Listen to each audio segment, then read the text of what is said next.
Assalamualaikum warahmatullahi wabarakatuh. Alhamdulillahirabbil alamin wa bihi nasta'in.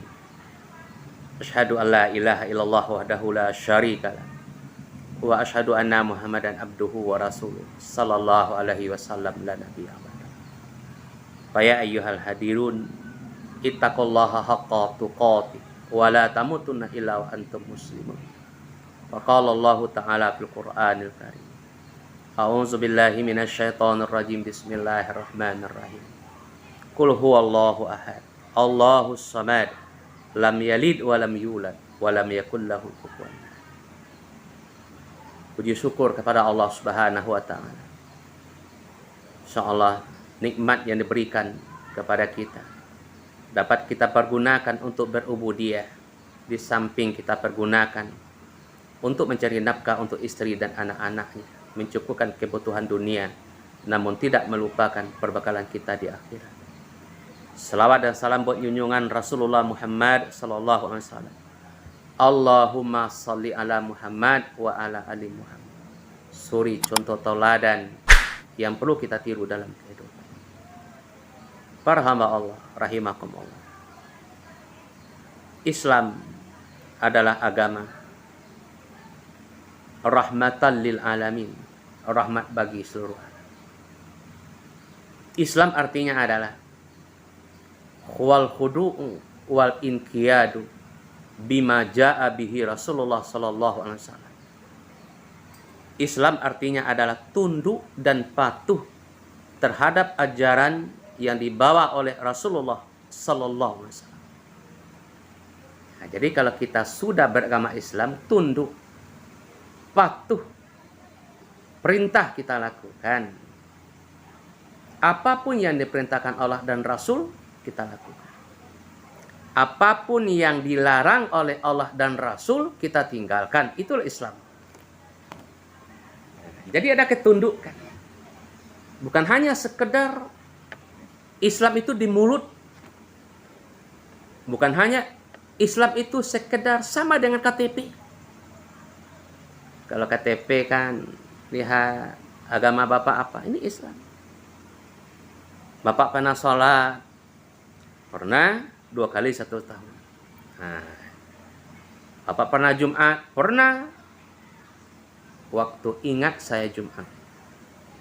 Bapak pernah sholat subuh, pernah sesekali.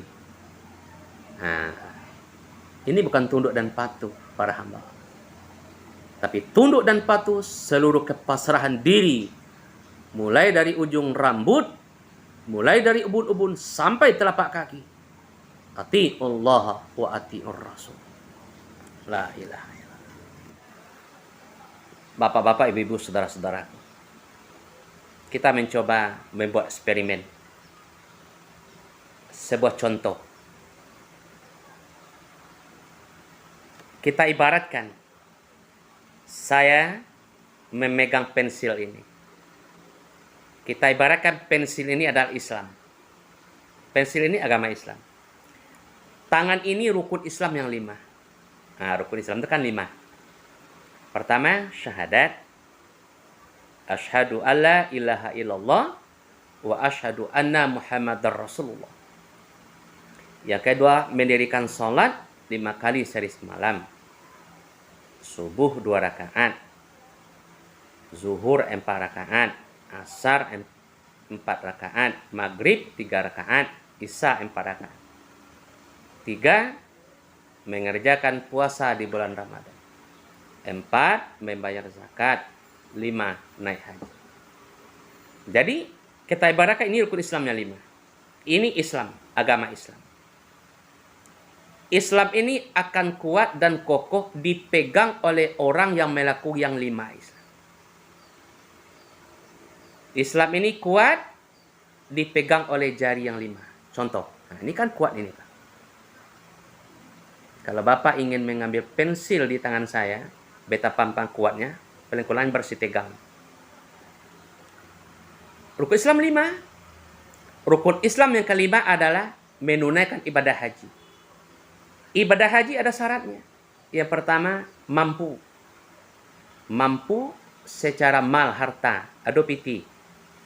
mampu kesehatan, wajib dia haji. Tapi kalau tidak mampu dia, tidak ada harta, tidak ada uang. Kemudian ada pun harta, ada uang, tapi fisiknya tidak sehat, juga tidak wajib dia. Lalu kita tanggalkan, kita lepaskan dari genggaman Islam ini. Masih ada 4 lagi yang menggenggam Islam. Masih kuat Pak? Masih kuat Bu. Yang keempat adalah rukun Islam, membayar zakat.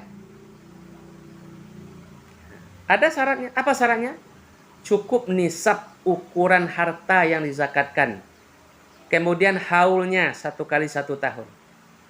Kalau tidak cukup harta untuk dizakatkan, hanya hidup lepas makan, tidak ada hak orang lain, zakat tidak wajib dikeluarkan.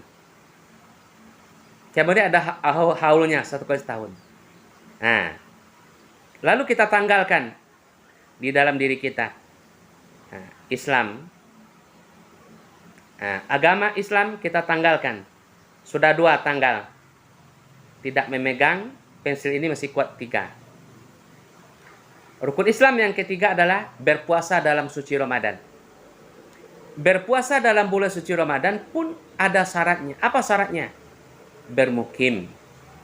Dia tinggal di kampung halaman. Kalau musafir, boleh dia berbuka. Kemudian yang kedua, dia mampu melaksanakan ibadah puasa. Kalau tidak mampu, dia sakit, boleh bayar fidyah. Nah, lalu kita tanggalkan rukun Islam dalam diri kita.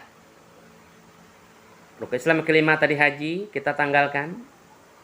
Yang keempat, bayar zakat, kita tanggalkan.